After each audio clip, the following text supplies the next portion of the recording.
नमस्कार. मी प्राध्यापक भारत पगारे. माझ्याजवळ एक पुस्तक आहे.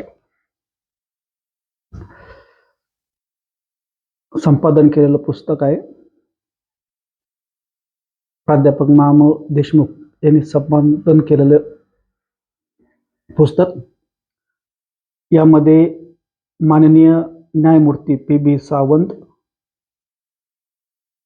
माजी न्यायमूर्ती सर्वोच्च न्यायालय यांचं भाषण या पुस्तकामध्ये संपादित केलेलं आहे. आणि या पुस्तकाचं नाव आहे, भाषणाचं नाव आहे आपली जबाबदारी. या पुस्तकामध्ये संपादित भाषणामध्ये काही महत्त्वाच्या बाबी, सुशिक्षित वर्गांची जबाबदारी या संदर्भात न्यायमूर्ती पी.बी. सावंत यांनी आपले विचार मांडलेले आहेत. ते भाषण या ठिकाणी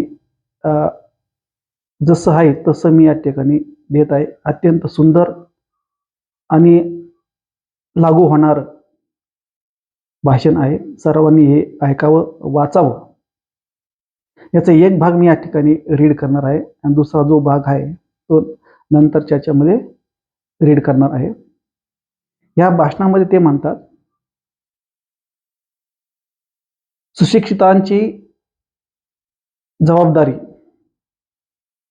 यामध्ये प्रमुखतः 5 भाग त्या ठिकाणी केलेले आहेत. नंबर 1, जवळजवळ 90% सुशिक्षित असे आहेत की ते स्वतः आणि त्यांचा संसार या पलीकडे पाहाव्यास तयार नसतात. त्यांना सामाजिक जाणीवच नसते. इतरांचा, समाजाचा विचार करण्याची त्यांची इच्छाच नसते.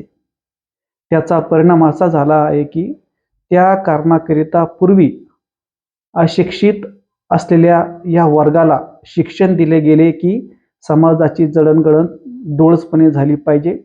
समाजाची जडणघडण ही लोकांच्या संमतीने झाली पाहिजे. ती संमती मुख्य लोकांची नव्हे तर विचार करणाऱ्या सुशिक्षित लोकांची असली पाहिजे.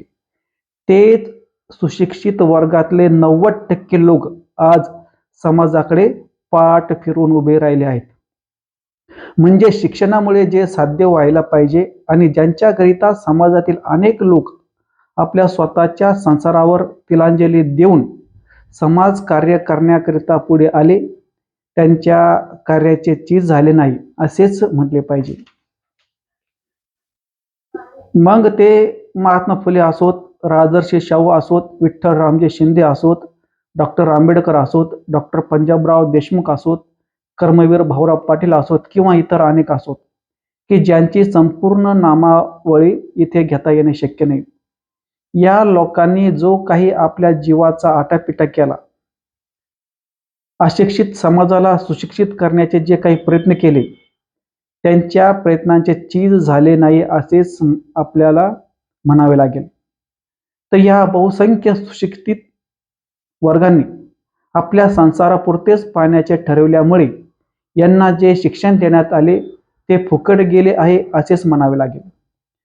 तेव्हा आपण या वर्गाकडून जर काही अपेक्षा करायची असेल तर ही की जे समाज रचनेत बदल होत आहेत, ही जी नवीन समाज रचना होऊ घातली आहे, अगर व्हायला पाहिजे त्या समाज रचनेकडे तुम्ही आत्मीयतेने पहा, त्यात लक्ष घाला, आपले विचार मांडा आणि आपल्याला पाहिजे तशी समाज रचना घडवून आणण्याचे प्रयत्न करा. ही जर अपेक्षा त्यांच्याकडून करायची असेल तर प्रथमतः आपल्याला त्यांच्यामध्ये सामाजिक जागृती करायला पाहिजे. त्यांना सामाजिक दृष्टिकोन द्यायला पाहिजे आणि त्यांना याची जाणीव करून द्यायला पाहिजे. तुम्ही जे सुशिक्षित झालात ते समाजामुळे. हा पहिला भाग. कुठल्याही शाळेमध्ये, कॉलेजमध्ये, अगर इतर शिक्षण संस्थेमध्ये आपण जी फी देतो केवळ ती फी देऊन आपले सर्व शिक्षण होत नाही. त्याच्याकरिता सरकारकडून अनुदान मिळवावे लागते. ते सरकारी अधिकाऱ्यांच्या खिशातून येत नाही. समाजावर जे काही कर लादले जातात त्या करातूनच हे अनुदान दिले जाते. म्हणजे या तुमच्या शिक्षणाच्या कैवाऱ्यांचे प्रयत्न करणे झाले आहेत. एवढेच नव्हे तर तुम्हाला जे प्रत्यक्षात शिक्षण दिले गेले ते समाजाच्या पैशाने दिले गेले. म्हणून समाजाचे तुम्ही ऋणी आहात. त्या समाजाकडे पाहणे ही तुमची जबाबदारी आहे. ते तुमचे कर्तव्य आहे याची जाणीव त्यांना द्यायला पाहिजे. हा व्यवहाराचा भाग सोडला तरी याचा दुसरा भाग असा की केवळ स्वार्थी दृष्टिकोनातून पाहिले तरीही आपणास असे दिसेल की जे काही समाजामध्ये बदल होऊ घातले आहेत किंवा जे व्हायला पाहिजेत ते शेवट बदल कोणाकरिता पाहिजे आहेत? इथल्या बहुजनांच्या कल्याणाकरताच ना. तुम्ही बहुजनांचाच एक भाग आहात ना. तुमच्या मागून तुमची मुलं बाळ येणारच आहेत ना. तेव्हा पुढच्या पिढ्याकरिता स्वतःच्या स्वार्थाकरिता सुद्धा हे आवश्यक आहे की जे समाजात बदल होऊ घातलेले आहेत त्या बदलामध्ये तुम्ही लक्ष घातले पाहिजे आणि ते बदल आपल्याला कसे हितावह होतील याकरिता आपण प्रयत्नशील राहिले पाहिजे. हा 90% सुशिक्षित लोकांचा एक भाग झाला. दुसरा सुशिक्षितांचा वर्ग असा आहे की ज्यांना आपण वाचीवीर म्हणतो. अशा वाचीवीरांचा हे लोक खूप बोलतात, विचारही करतात. हे झाले पाहिजे, ते झाले पाहिजे, खूप बदल झाले पाहिजेत, ते अमुक पद्धतीने झाले पाहिजेत यावर मोठमोठे विचार मांडतात. परंतु ते इतरांनी करावे अशी त्यांची अपेक्षा असते. त्यामुळे होते काय की ज्यावेळी कृती करावयाचा प्रसंग येतो त्यावेळेला नेमके ते पाठ फिरून उभे राहतात. म्हणजे विचार न करणारा 90% सुशिक्षित वर्ग आणि जो विचार करणारे परंतु कृती इतरांनी करावी असे ज्यांना वाटते ते हे एकाच वर्गात बसतात. त्यानंतर तिसरा वर्ग असा आहे की ज्याला आपण उदासीन असे म्हणतो. या वर्गाचे म्हणणे असे असते की ठीक आहे, सगळं झालं पाहिजे पण काही होणार नाही. तुम्ही कितीही करा हे असेच राहणार. वर्षानुवर्ष असंच चालत आलेलं आहे. इथे गरीब ते गरीब राहणार, श्रीमंत ते श्रीमंत राहणार, काही सुखी काही दुखी राहणारच आहेत. आपण काही केलं तरी काही होणार नाही. आतापर्यंत आपण केलं काय, काय झालं वगैरे वगैरे याला उदासीन वर्ग असे म्हणू. आता यांना उत्तर एकच आहे की समाजाने आतापर्यंत जी काही प्रगती केली ती यामुळेच झाली की काही लोकांनी त्याच्यावर विचार करून त्याप्रमाणे कृती करण्याचा प्रयत्न केला. आजपर्यंत आपणाला निश्चितपणे असे म्हणता येईल की इसवी सनाच्या आरंभी जी परिस्थिती होती ती परिस्थिती आज राहिलेली नाही कुठल्याही समाजाची. भारतीय समाज तर आपल्या समोर आहेच. उदासीन वृत्तीने आपण वागलो असतो तर ही सुद्धा प्रगती झाली नसती. त्याच्यानंतर असाही वर्ग आहे, चौथा वर्ग, जो विचार करतो आणि विचाराप्रमाणे कृती करायला तयार असतो. या प्रोफेसर क्लबचे उदाहरण घ्या. आपल्या इथे विचार करण्याकरिता लोक जमतात. आपल्या क्षेत्रामध्येच नव्हे तर इतर क्षेत्रामध्ये आपण काही कृती केली पाहिजे असे त्यांना वाटते. परंतु याची अडचण असते की ते पाहतात मग ती सामाजिक संस्था असो की राजकीय संस्था असो की प्रत्येक ठिकाणी सत्तेसाठी स्पर्धा चाललेली असते आणि या स्पर्धेमध्ये आपला टिकाव लागेल की नाही या शंकेने व आपला टिकाव लागणार नाही या भावनेने हे लोक कार्यास प्रवृत्त होत नाहीत. हा थोडका वर्ग नाही, या वर्गामध्ये बरेच लोक आहेत. पाचवा वर्ग, सुशिक्षित गुंडांचा वर्ग. या वर्गामध्येच दुसरा एक वर्ग असा आहे की जो प्रत्यक्ष या समाजकारणामध्ये आहे. याचा आपण इथे एकत्र विचार करू. त्यातले काही सत्प्रवृत्तीचे आहे आणि काही आपल्याला माहीत आहे अपप्रवृत्तीचे आहेत. हा जो अपप्रवृत्तीला बळी पडलेला वर्ग आहे त्याच्याबद्दल मी काही बोलत नाही. आज आपल्या सभोवताल जे काही घडत आहे त्याच्याकडे आपण पाहिले तर आपणास दिसून येईल की समाजामध्ये सत्प्रवृत्ती आणि अपप्रवृत्ती दोन्ही आहेत आणि जे कुमार्गाने जाणारे आहेत ते फक्त अशिक्षित आणि अर्धशिक्षित लोकांतूनच आलेले आहेत असे समजू नये. निदान असं दिसत नाही. आज समाजामध्ये ज्या अपप्रवृत्ती शिरल्या आहेत त्या अपप्रवृत्तीचे कर्ते सुशिक्षित समाजातीलही आहेत. म्हणजे त्यांनी आपल्या ज्ञानाचा आणि शिक्षणाचा उपयोग समाजाचे हिताकरिता नव्हे तर स्वतःच्या स्वार्थाकरिता केलेला आहे. तसा ते करीत आहेत. त्यांच्यामुळे संबंध सुशिक्षित समाज बदनाम झालेला आहे. म्हणजे सुशिक्षित झालेला माणूस जर हे करतो तर मग त्याचा आदर्श आपल्या अशिक्षित आणि अर्धशिक्षित बांधवांनी समोर ठेवला तर त्याला दोष देता येणार नाही. न्यायमूर्ती पुढे म्हणतात, ज्या महात्मा फुले आदी लोकांनी अशिक्षित समाजाला सुशिक्षित करण्यासाठी आपल्या जीवाचे रान केले, ते जर आज जिवंत होऊन त्यांनी आपल्या सभोवताल दृष्टी टाकली तर त्यांच्यावर असे म्हणण्याची पाळी येईल की हेची फळ काय माझ्या तपाला.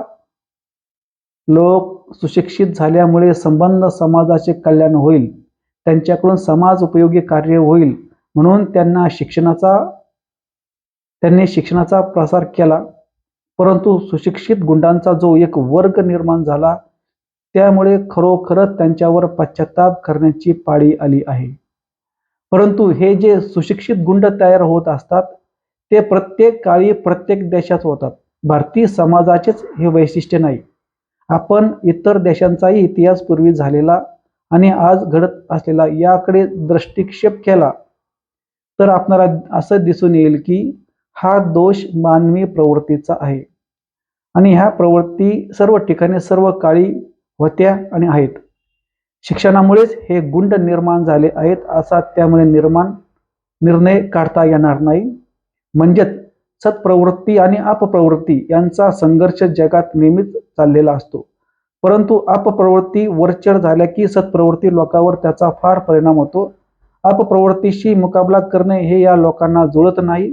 याचा परिणाम असा झाला आहे की बरेचसे सत्प्रवृत्तीचे लोक जिथे आहेत तिथून बाहेर येऊ इच्छितात, जे तिथे नाहीत ते त्यात जाऊ इच्छित नाहीत. म्हणजे आपल्या अर्थशास्त्रात एक नियम आहे, bad coins drive away good coins out of circulation. तसेच जी अपप्रवृत्तीची माणसे आहेत ती या सत्प्रवृत्त माणसांना समस्त समाज चळवळीतून बाहेर ढकलत असतात. त्यांच्याशी मुकाबला करण्याची त्यांची मानसिक ताकद नसते. त्यांना असे वाटते की ज्यांच्या बरोबर स्पर्धा करावयाची त्यांच्या मार्गाने जावयास पाहिजे, तरच आपण या स्पर्धेमध्ये टिकू. त्यापेक्षा आपण बाहेर राहू. त्यामुळेच आज परिस्थिती अशी झाली आहे की सामाजिक कार्यामध्ये सत्प्रवृत्ती अभावाने आढळते. मी असे म्हणत नाही की ते सर्व अपप्रवृत्तीचेच लोक आहेत. सत्प्रवृत्तीची माणसे अगदीच नाहीत. परंतु नेहमी जी तक्रार करण्यात येते की सुशिक्षित वर्ग हा समाजकार्यापासून आणि राजकारणापासून दूर राहिलेला आहे, त्याचे कारण हे आहे की आज जी स्पर्धा चाललेली आहे, जे डावपेच चाललेले आहेत, जी साधने वापरण्यात येतात त्यांच्याशी मुकाबला करण्याची त्यांच्यात ताकद नाही आणि परवडत नाही. त्यामुळे सुशिक्षितांचा समाज जीवनावरचा प्रभाव कमी होत आहे आणि जी चळवळ होत आहे, ज्या काही घटना घडत आहेत त्यावर सुशिक्षितांची छाप पडत नाही. हे मत न्यायमूर्ती पी.बी. सावंत, दिल्ली सर्वोच्च न्यायालय यांनी प्रकट केलेले आहेत. आणि ते पुढे आपल्या भाषणात म्हणतात की यावर उपाय काय आहे. तो उपाय आपण बघूया. यातून मार्ग काय? मार्ग हा आहे की या लोकांनी एक गोष्ट लक्षात ठेवली पाहिजे की ज्या वेळेला आपण समाजासाठी काही कार्य करायला बाहेर निघतो त्या वेळेला आपण ही गोष्ट धरूनच चालले पाहिजे की आपणाला अनेक प्रकारचे कष्ट होणार आहेत. शारीरिक कष्ट करायला कुणाचीच ना नसते, ते तुलनेनं सोपं असतं. परंतु जे मानसिक कष्ट पडतात, मानसिक ताप होतात, ते नको म्हणून तो वर्ग बाहेर असतो. परंतु ज्या वेळेला आपण त्याग करायचा म्हणतो त्या त्यागामध्ये हे कष्ट अभिप्रेत असतात. आपण इतिहास वाचतो आणि त्या वेळेला होऊन गेलेल्या अनेक संतांचे व नेत्यांचे गुण गातो. ते कशासाठी? तर या संतांनी आणि नेत्यांनी समाज घडवण्याचा जेव्हा प्रयत्न केला तेव्हाही या समाजामध्ये अपप्रवृत्ती होत्या. त्यांनाही त्यावेळी त्यांच्याशी मुकाबला करावा लागत होता, त्यांच्याशी स्पर्धा करावी लागली होती आणि त्यावेळेला त्यांनी हे टाकीचे घाव सोसले. त्यावेळीच त्यांना संत पण प्राप्त झाले, देव पण प्राप्त झाले. समाजाची आजवर जी काही थोडीफार प्रगती झाली ती यामुळे झाली. त्यांनी जर त्यावेळी म्हटले असते की मी यामध्ये पडणार नाही आणि मानसिक कष्ट सोसणार नाही, तर मग आज जी थोडीफार प्रगती झाली ही झाली नसती. अशा प्रकारे अत्यंत छान असा उपाय न्यायमूर्ती पी.बी. सावंत, सर्वोच्च न्यायालय दिल्ली यांनी दिलेला आहे. याचा पुढचा भाग मी नंतर देईल. तोपर्यंत जय सत्यशोधक. नमस्कार.